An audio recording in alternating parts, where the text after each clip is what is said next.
আমার হাতে দেখতে পারতেছেন একটি পার্সেল। তো এটি আমি আজকে নিজের উদ্যোগে কাস্টমারের হাতে পৌঁছায় দিব। আর এটা হচ্ছে গত কয়েকদিন আগে ভিডিওতে দেখানো সেই প্রোডাক্ট যেটা দিয়ে 4টা স্পিকার চলে, গাড়িতে বাড়িতে ব্যাটারিতে ইউজ করা যায়। তো ওই ভাই ব্যাটারিতে ইউজ করবেন। আর পৌঁছে দেওয়ার কারণটা হচ্ছে কাস্টমারের লোকেশন আমার বাসার কাছাকাছি অবস্থানে। তো আজকের আবহাওয়াটা কেমন যেন শীত শীত ভাব। হাঁটতে হাঁটতে রাস্তায় চলে আসলাম, অবশ্যই যে গাড়ি পেলাম কিন্তু সিট পেলাম না। তো তারপরে আমি লোকেশনে এসে পড়লাম। এখানে এসে কিছুক্ষণ ওয়েট করার পরে, আজকে রোদটাও একটু বেশি, তো ওয়েট করার পরে অনেকক্ষণ পরে ভাই চলে আসলো একটি মোটরসাইকেল নিয়ে। আমি প্রথমে ওনাকে দেখছিলাম কিন্তু পরে উনি ফোন দেওয়ার পরে ওনার কাছে গেলাম। আসসালামু আলাইকুম। আসসালামাইকুম।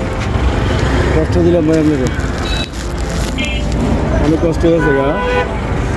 ভিডিও করতেছি। হ্যাঁ সব কিছু ঠিক আছে না? হ্যাঁ হ্যাঁ ইনশাআল্লাহ। রিমোট আছে সাথে না? না, এটা রিমোট নাই। রিমোট ছাড়া? এটা রিমোট ছাড়া। সাউন্ড বাড়ানো কি করবে?